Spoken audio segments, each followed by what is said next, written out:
building a brand takes time. For that, you have to sustain yourself, right? The brand will become one day. The brand will become one day about with the vision that you are having. It will reach that level. The only thing is that you should be there. मैं हमेशा कहता हूँ कि brand तो बन जाएगा, business तो बन जाएगा, बट उस टाइम पे बस हम होंगे वहां पे या नहीं. That is what's more important. So having reasonable overheads in the beginning is very important. If you spend a lot at the start, then there's a limited amount of corpus that is you have with you. So I think save it and spend it wisely, spend it judiciously, so that when the time comes, you have those resources and that power to allocate wherever it's required.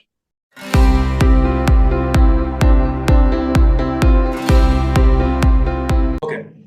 Hey guys, welcome to yet another episode of e-commerce growth academy. Right, I'm Mohit, your host, and today I have Raghav with me. Raghav is a founder of a vegan skincare brand called VauricC. Right, welcome Raghav, heartily welcome on to this yet another episode of podcast. Right, hopefully your rich experience will be beneficial to many of our listeners. Right. Thank you, Mohit. Thank you so much for having me here. It feels great.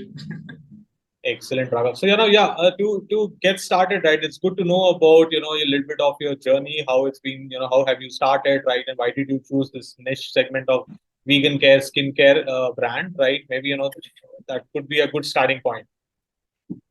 Sure. So, let me give a brief introduction about VauricC. That we are India's first microbiome-friendly vegan skincare brand. We focus on skin health, improving the skin age, skin life, and skin health of someone who uses our products. This is how we go about it. We add probiotics in our products, which improves the skin immunity. And why I chose this industry was that being a marketing professional, a marketing student, it was throughout my dream to start an FMCG brand and something that is for women. So skincare was the obvious choice even when COVID happened. People were buying skincare products, and it's a good market, a good industry to be in. It is called a lipstick effect, that whenever there is some sort of downfall or some sort of problems in the industry, women do like to feel good about themselves. So skincare is the option that is most reasonable to them. So I got to know that this industry is very good, and how to differentiate about ourselves was going vegan, as there's a trend being set by the famous celebrities and people going vegan day by day. So that is something that was a good proposition for us, that how we can differentiate ourselves from the industry. Excellent. And since how long you have been running this brand, Raghav? So we launched last year in June. So it's been 1 year that I've been in this journey of VauricC. Nice. Right. So, definitely you would have seen your inputs will be valuable, that, how did you start, right? So if I have to say that the initial first year of the journey, right? What would be some top 3 things for a brand people or entrepreneurs who want to start something, right? So, they'll have many things on their plate, right? So as per you, which are the top 3 things to focus upon, right, when you start a brand, something in a niche segment? Okay, so if we are talking about someone starting something new, and particularly building a consumer brand, wherein they're building a product that has to be used by consumer itself. So I think first of all, they have to see about the market. Is the market big enough or not? Because even if you have a good product and you're good by yourself and a good team, but the market is not big enough, so then I think that is a limitation in the start. So I think whoever's starting something new should first of all see that how big of that a market it is, right? And is it aligning with your vision and your mission that you have for yourself, right, in terms of growth and expansion. Second of all, is that business, that industry scalable? Like in our case, in skincare, there is so much of scope that a person can launch with one thing and can go up to so many other options. They have so much of relatable diversification, right? So scalability is, I think, very important, that how much they can grow about it and expand. So what I would say is the most important thing after all of these things are sorted out is the product.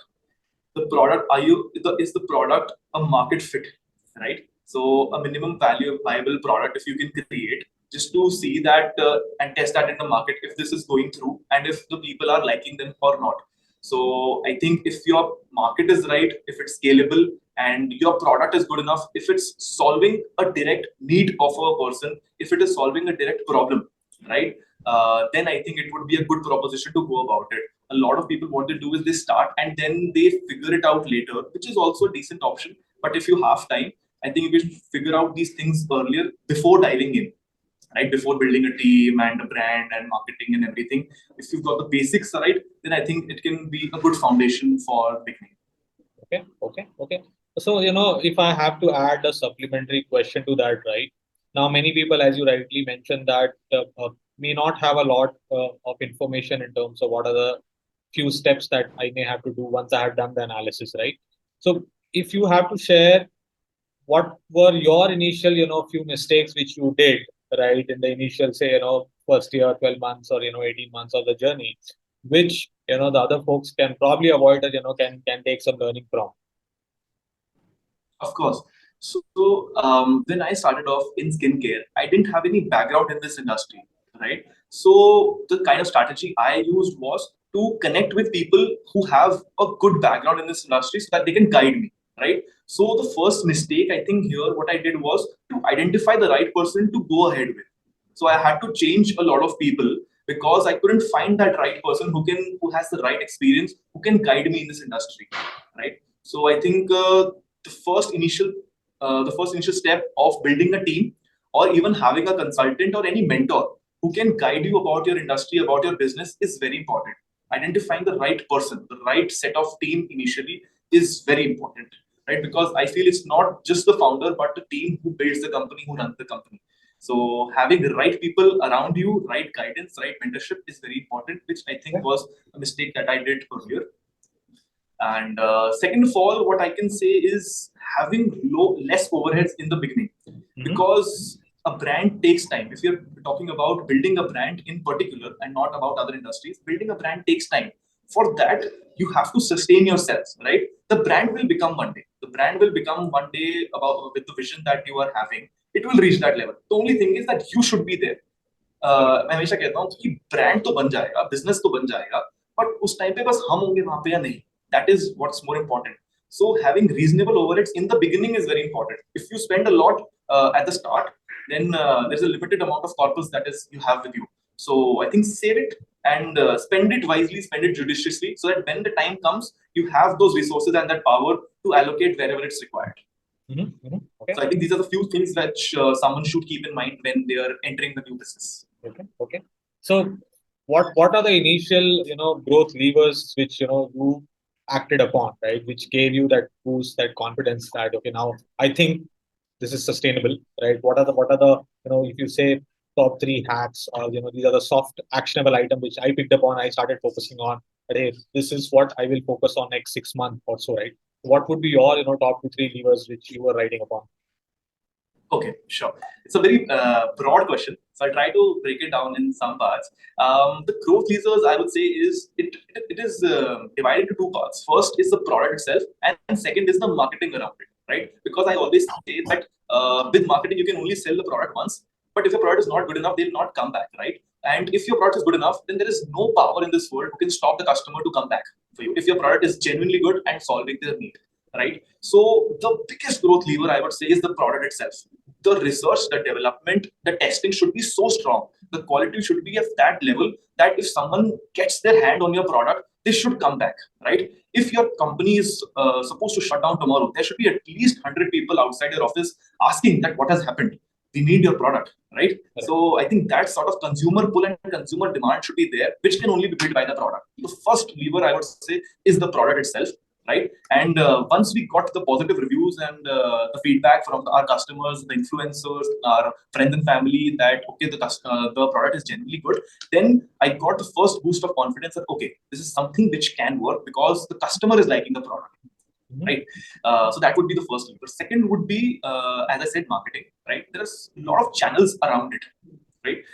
You can start with social media and e-commerce. So if you're getting that sort of leverage from different platforms that are around you and not just your website, it is a fashion to build a D2C website, but the reality has to be sucked in that right now your new brand has no credibility, right? So probably use the marketplaces and the platforms that do initially. If you're selling your products via Instagram or Facebook or Amazon or any other marketplace, right? So they have that credibility. The customer, the 50% of the work is already done in terms of trust, right? So use this hack of leveraging the marketplaces, the distribution channels which are around there, be it online or offline, but someone who has already gained the trust of the consumer. So right now, so the customer at least should not think that, okay, even if I order, the product will not come at my place, at my doorstep, right or wrong, right? So I think that is very important in terms of levers that use this as a hack of these marketplaces. And I think if we go deep down into it, there are so many strategies that can be built in to get this thing right. And I think third would be probably related to the earlier question that you asked about the overheads, that how much you're spending in terms of advertising, in terms of marketing. Are you getting that kind of return back or not, right? If you're just spending money on marketing, on pulling the consumer, but the customer is not interested, or you're not getting in sales, like that is the end part of everything, that is sales, right? So if you're spending amount on marketing, advertising, and it is not getting back, then there is a problem. So that this is a growth lever which should be definitely looked upon, that is performance marketing, right? So performance marketing is something which probably some people miss, but I think it is very important that amount you're spending, are you getting that ROAS back? The return on advertising spend is, I think, very important. Okay. Okay. So you touched upon, one of the favorite topic these days around, say, social media, right? So social media also is, yeah, we all know that this is one of the core channels to act upon, right? But what is your take in terms of you come from a marketing background, right? So there is a novice approach or a brute force approach for looking at, say, social media, right? Have you able to figure out something that, hey, these are the things which maybe not everybody knows, and this is I figured out certain 2-3 pointers around these things that people can learn about it, right? Of course, I think social media is, I personally believe, and I think a lot of people might disagree with me, but I think e-commerce is for selling and social media is for marketing and building a community.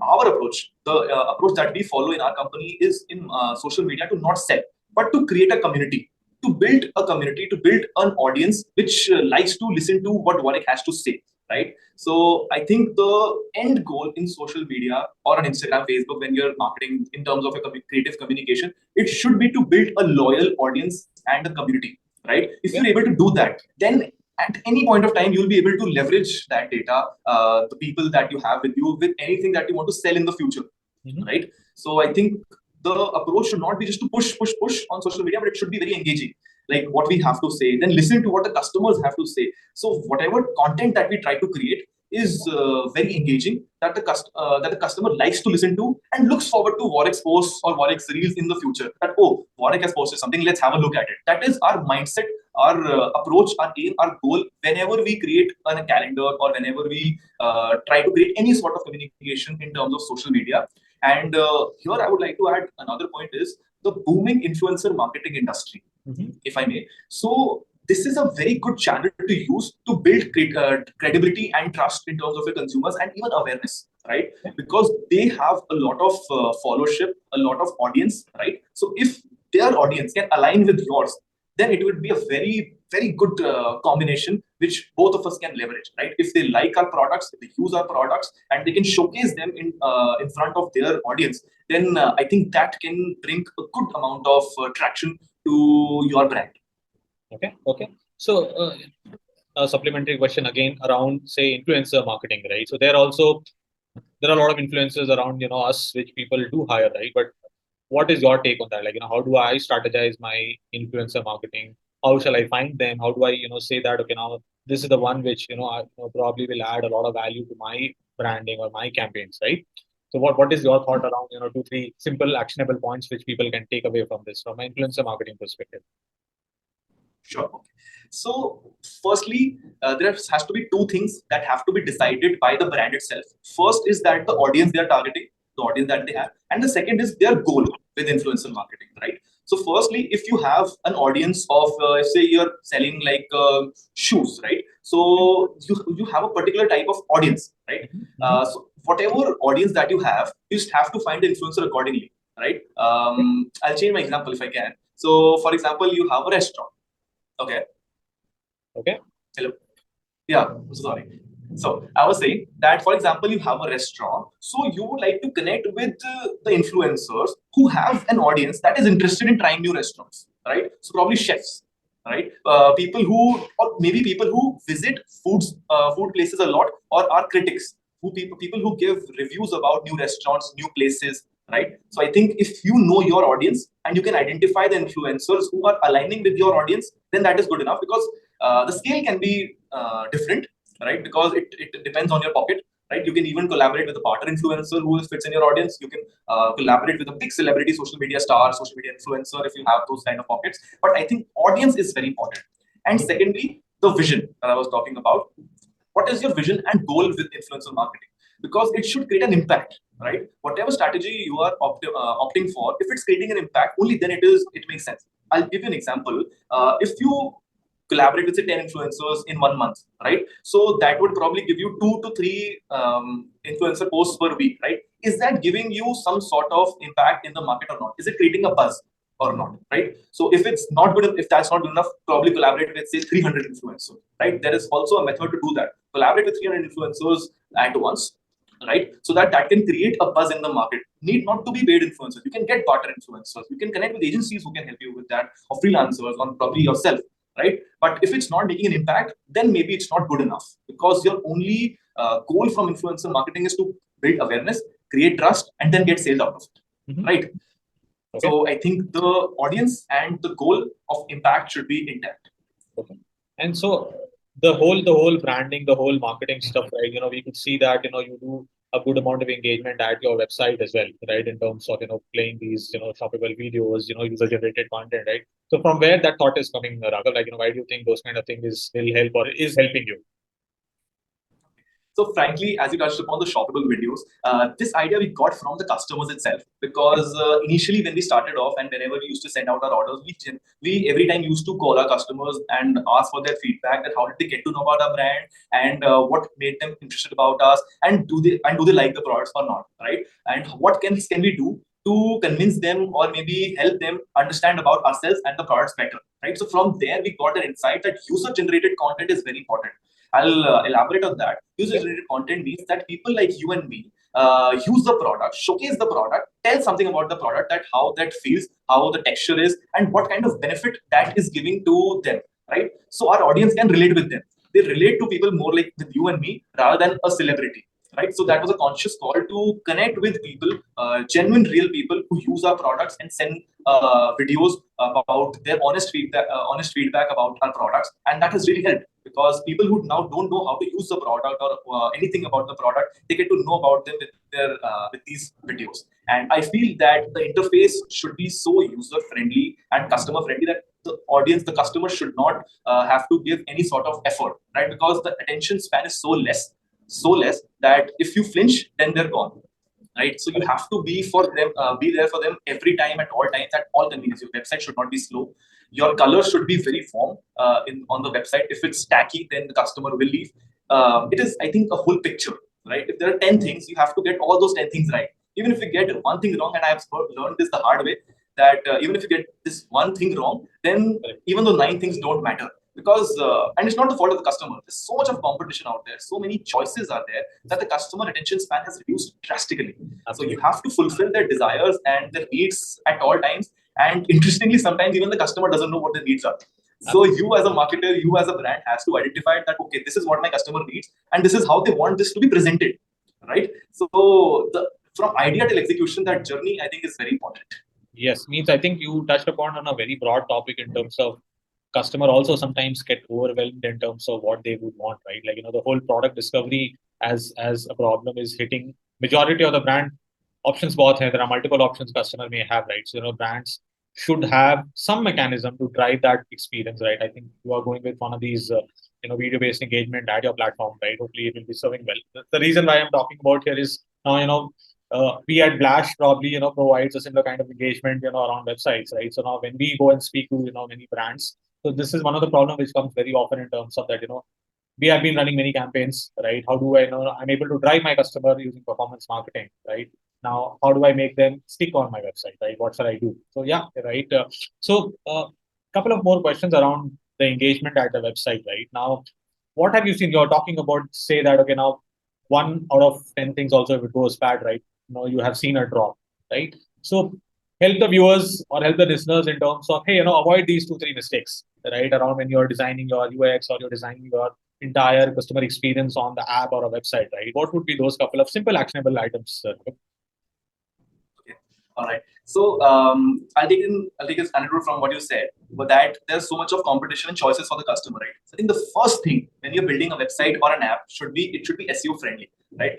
The visibility of the product is very important. If the customer cannot see you, if the customer cannot see your product, cannot see your website, cannot see your app, then they will not be able to reach you, right? So the first most important point is to build a website or an app that is so friendly with the search engines that if you do some sort of SEO, which is mandatory, so your website should be at the top, right? If I'm searching a product and if your website is not coming at the top, then that means the customer will not be able to view you. Either it is, and that goes not just for the website, but even your listings on Amazon or on Facebook or Instagram, right? So any other platform, if the customer is not able to view you or see you, then how will they be able to check you out or buy you, right? So I think that is the first most important thing. Second is that the process. I think the ultimate goal here of any brand is for the customer to buy, right? Correct. Any brand wants the customer, whichever person is coming to your website should ultimately buy the product and then only leave, right? So the buying process, the customer journey of shopping their product should be very convenient, very simple, and very small. If I am supposed to travel to 4 different pages or 4 different links to just to buy a product, then I would feel that is so much of a hassle. Let's leave, right? Because the customer attention span, as I said, is very less. They don't have time. We don't have time. So if the customer is trying a product, then the buy button and then the filling the details and everything should be so smooth. And that is your job, the brand's job, to figure out how to do that. But the process of buying the product should be very convenient. It should be not bothering or difficult or long at all. So that is one thing. And thirdly, I would say is that describe your product well, right? The colors, the design, interface is definitely important, but I feel that is secondary. The most important thing after these two would be to describe your product well. As I said earlier about the user-generated content, maybe the benefits that your product is solving, the solutions, the photos, videos, description, ingredients in our case, or certifications which you have, everything that the customer requires or can help in converting the customer, right? So I think if you can describe your product well and how that problem is being solved by your product and the benefit that the customer will receive is, I think, gonna work wonders for you. If you can get these 3 things right at the beginning, I think you're halfway through. Excellent, excellent. So, we were talking about an interesting aspect around description of the products. Now, most of these like products like yours requires a lot information than buying a jeans or buying a fashion accessory, right? Because customer these days want to know, right, what they are buying it, right? It's more of an informed decision.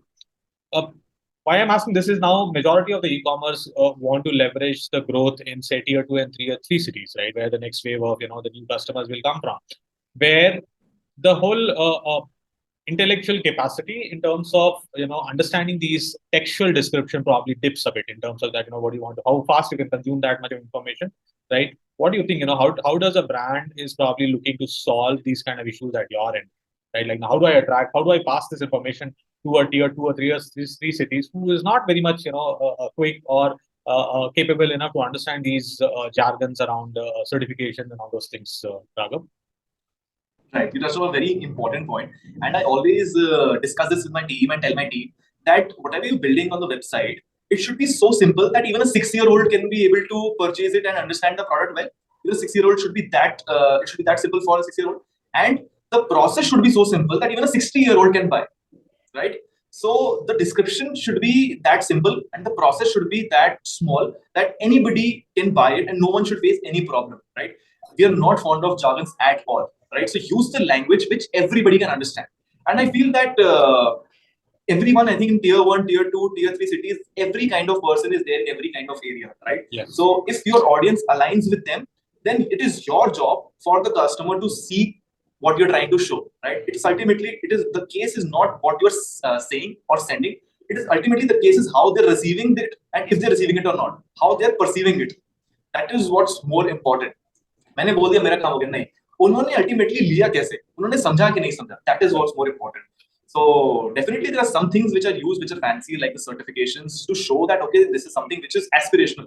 because India is an aspirational country. If we don't say anything which is little outside, out of how we call it, out of the league, then also it is some sort of problem. So I think it is a balance that needs to be maintained to create that aspirational level as well. But it should be so simple for anyone to figure out that okay, chal kya hai. Sahi hai. I think you rightly summarize in terms of text which a 6-year-old can understand and process, which a 60-year can be easy, for him to comprehend. Very rightly summarized, Raghav. I think it was a very, very insight enriching experience, discussion here. I hope the listeners will have a lot of takeaways in terms of strategizing some initial years, strategizing around their social media marketing, right? So I think we have reached the end of our discussion. Probably a short section which I like the most, right? A quick 30 seconds, your thoughts around. So any favorite book, anything which you are reading currently, Raghav, which you want to probably tell it to our viewers or listeners? So I think my favorite book would be Rework. Rework is a very good book for any entrepreneur who's starting their business. It has small anecdotes of what kind of challenges that any business faces and a small description of how they can be solved with examples. So I think that is a very handy business book that everyone should read. Kind of a cheat code then, right? Right. Second would be like, who's your favorite business leader which you're following in e-commerce or any vertical? So I think that has to go a little bit more personal. I would not be able to give a very famous personality's name, but I think my favorite business personalities would be my grandfather and my father. They are my inspiration. My grandfather came to the city with literally nothing and built good business out of in copper trading. My father built business in cylinders and aluminium. So I think they are my inspiration, which I found in home. So I'm happy enough for that. Excellent. So yeah. Excellent. One last one here is if you have to summarize a one-line hack, there's no hack for growth, but what is your go-to stuff that, hey, follow this and probably, you will be able to see some growth, right? I think for one thing which even I didn't mention in this podcast, which is left, and I think that's very important, is your team, right? If you can keep your team happy, then they'll keep the customers happy. And I genuinely believe it, and I've seen it, right? So any person, and no one can go far alone. So keep your team with you and with you, along you, and they'll take care of your company for sure. You take care of them. Yes, I think very rightly good. Yeah, Raghav, so once again, thank you for taking some time out today, right? It was very insightful, right? Hope you had a decent conversation to share your experience with. Thank you so much, Mohit, for having me here. I had a great time, and I hope that listeners would get some benefit out of my little experience. Thank you, Raghav. Thank you once again. I'm just stopping the recording.